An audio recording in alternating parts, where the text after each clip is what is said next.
Okay, so the following video you're about to see is taken from a live stream that I did some time ago. Unfortunately, due to me not elaborating much on what I think of the topic, I'm just going to let the video play and then come on later and elaborate what I mean by that. Ugh. This is gonna be awesome! Map types and switching. I've played this game a little too long for tutorials to get any useful informations out of tutorials.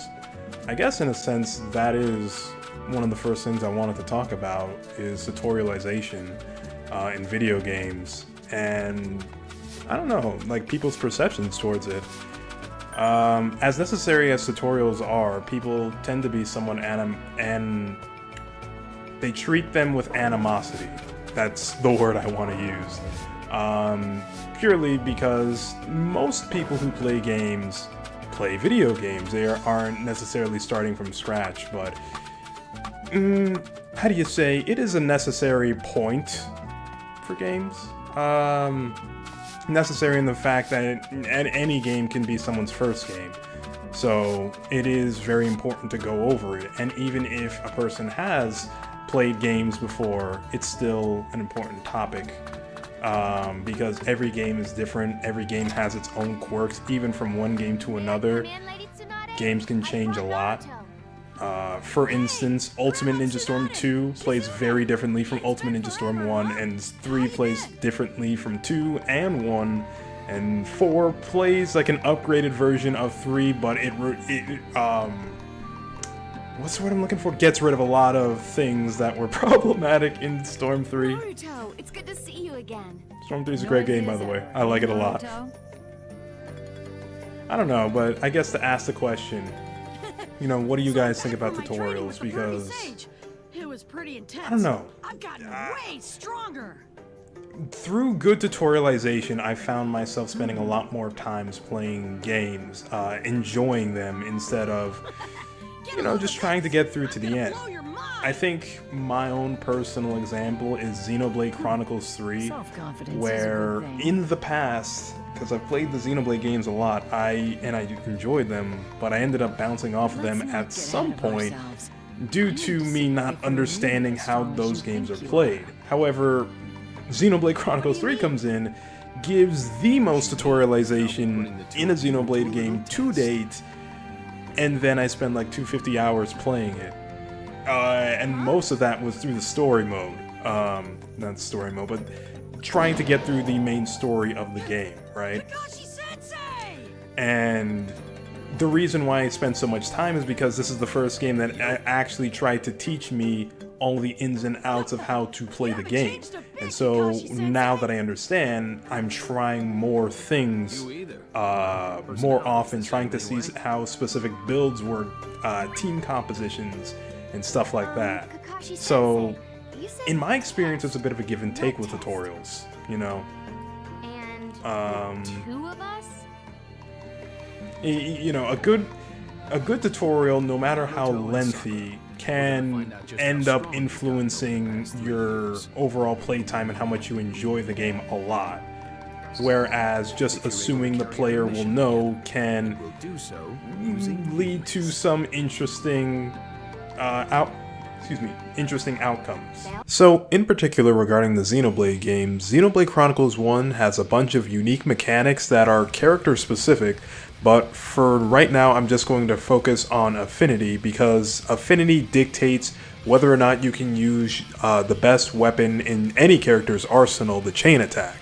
Now, how affinity works in Xenoblade Chronicles 1 is that simply if you fight with a character, if you do side quests with, if you fight with characters and you do side quests with the same characters, then you will naturally build up affinity and eventually rank up in said affinity, which will allow you to use multiple turns of a chain attack.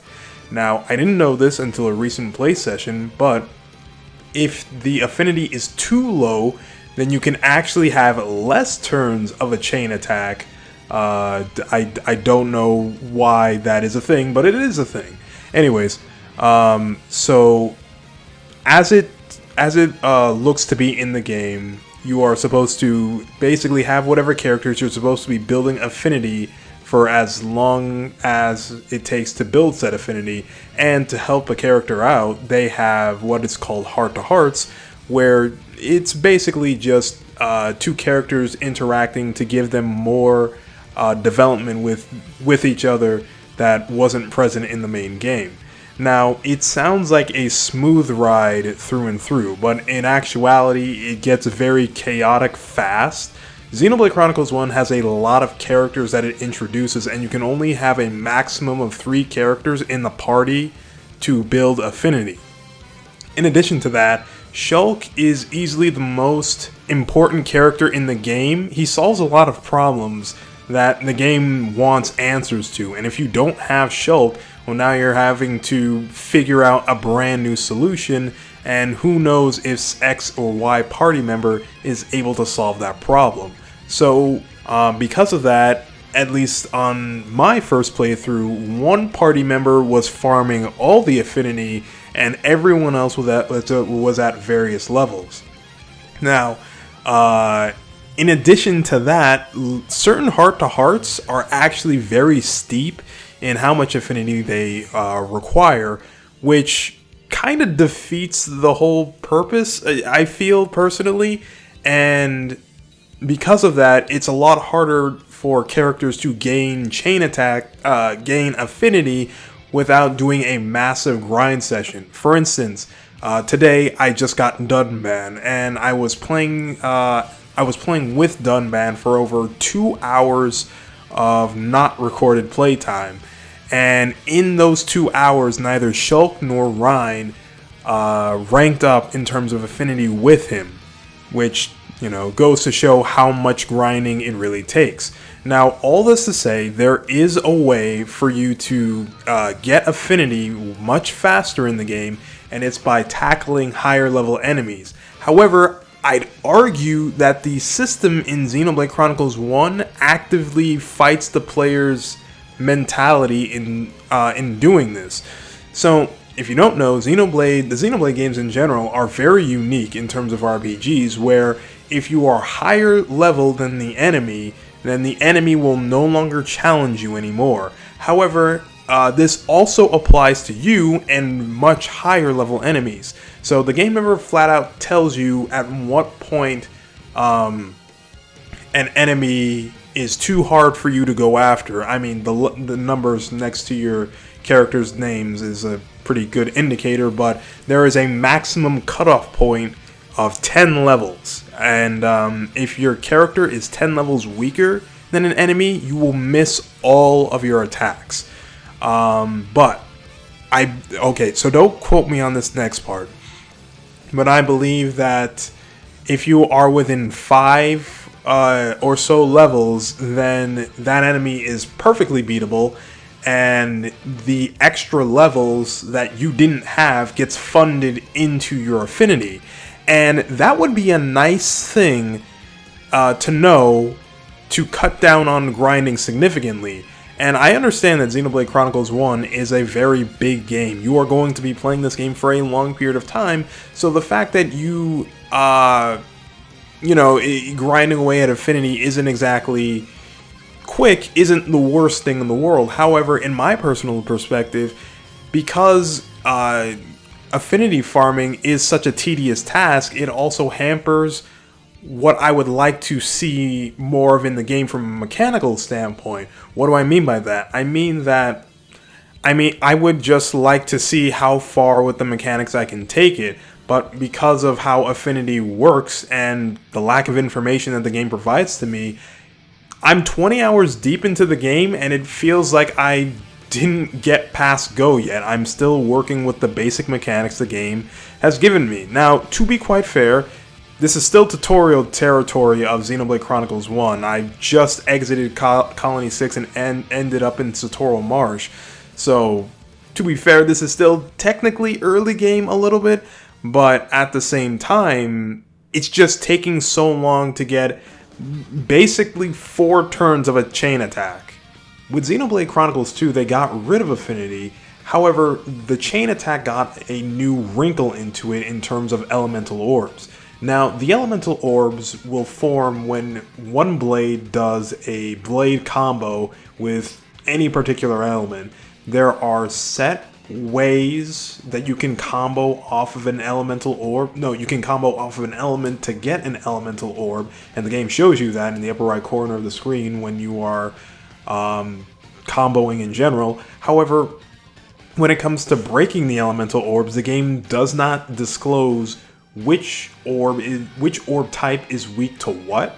So there is some experimentation needed to be going on. Now, you may look at the elemental orbs and may think Pokemon rules. That's not the case, actually. It's way simpler than that. Basically, any two diametrically opposed elements are weak to each other.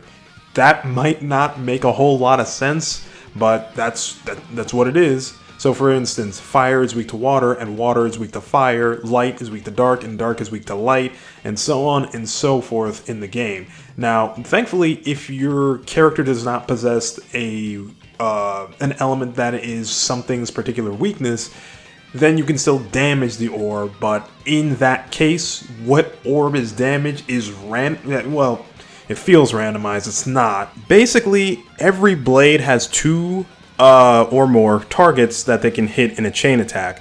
The first and the thing that the blade will always go for is the element that they're strongest against, and everything else is secondary. I don't know what dictates what a secondary attack for a blade is and which orb it will hit. There is no explanation for it in the game, so you're just gonna have to play it by ear. But there is an augment that you can give to the blades that allow them to attack the first orb in a sequence. However, I've never tested this personally, so I don't necessarily know what is considered to be the first orb. Is it the first orb in a row, or is it the first orb I damage?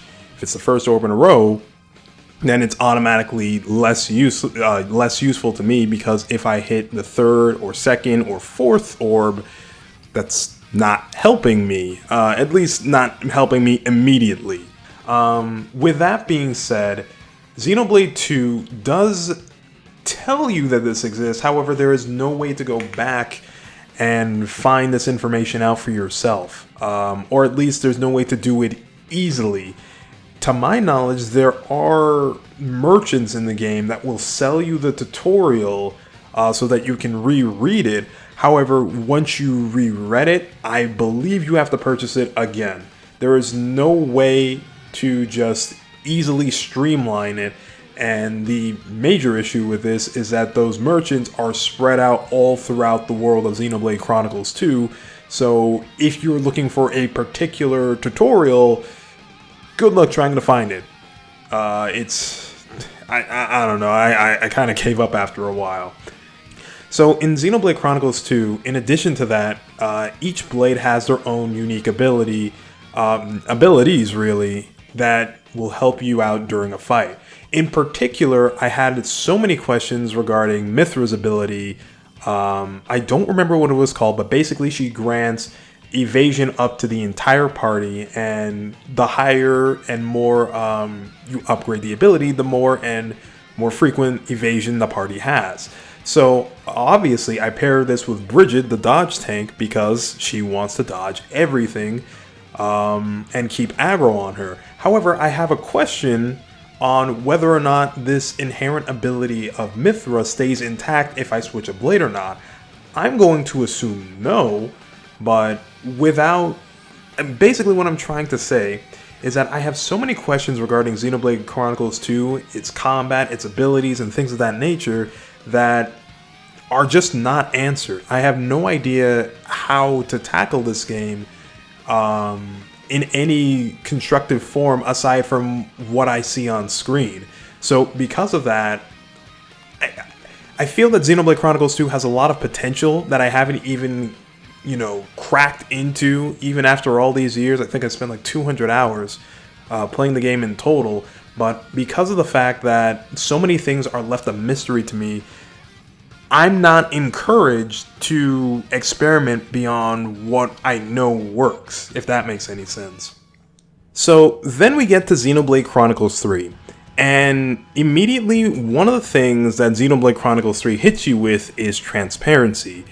Well, that in tutorials, but the game is more so tutorialized than even Xenoblade Chronicles 1. However, the trade-off is that the player will understand everything about the game in a much greater degree on their first playthrough, and that is very much so apparent with the chain attack.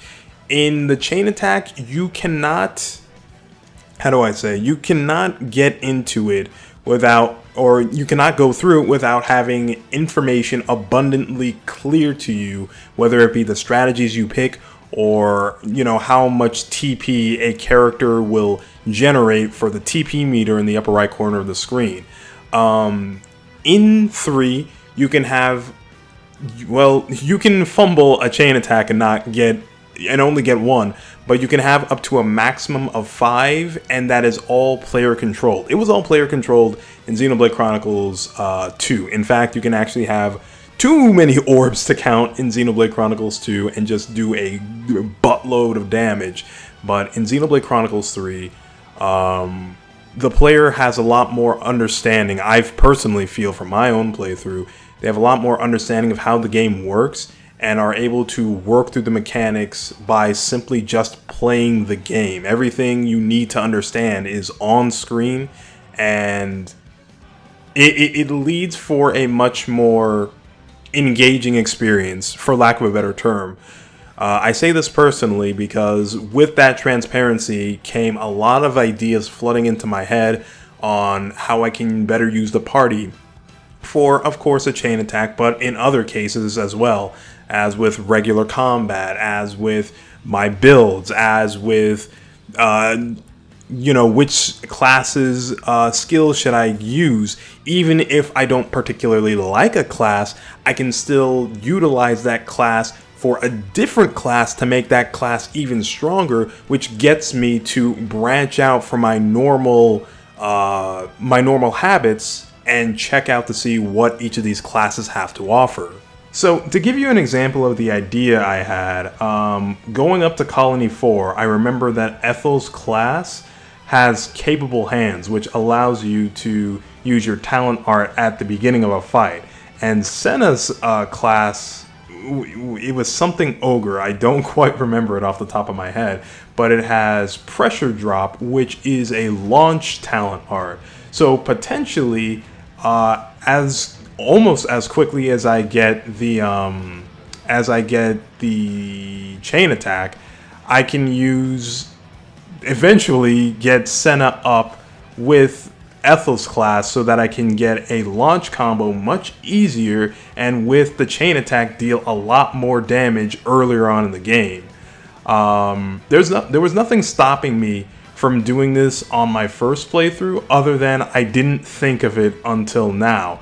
But because Xenoblade Chronicles 3 went out of its way to explain everything to me, to make things easier for me to understand, I am able to now come up with these ideas where even in the early game you are still very much so limited. You still have potential to deal a lot of damage very quickly and utilize the synergies that the game gives to you.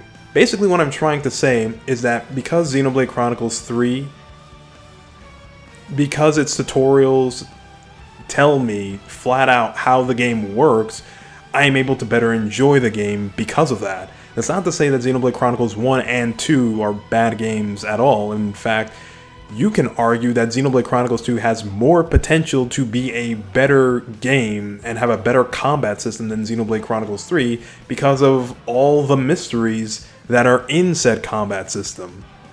And I'd honestly agree with that.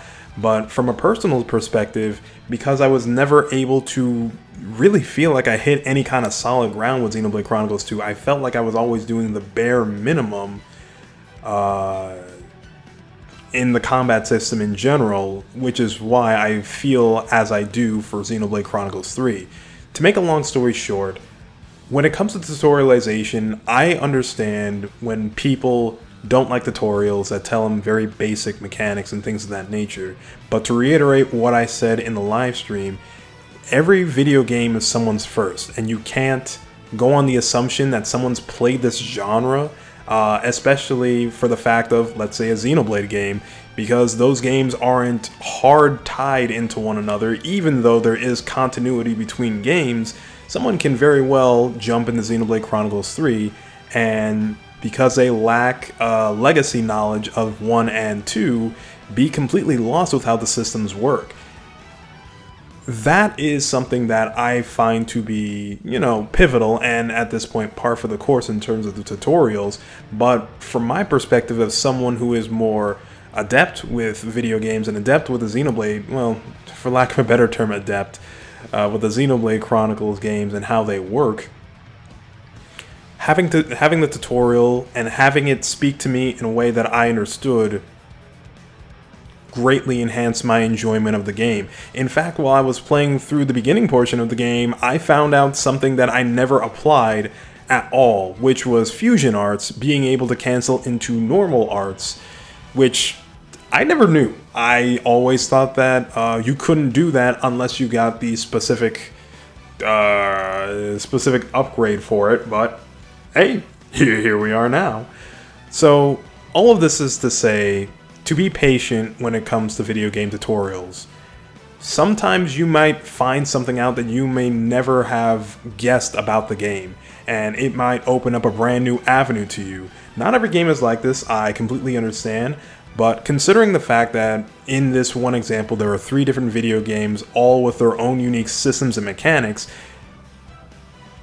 I'd say it's worth it just to be patient and to hear a game out before rolling your eyes at being told, the basic fundamentals of how a game works. Anyways, that's all for now.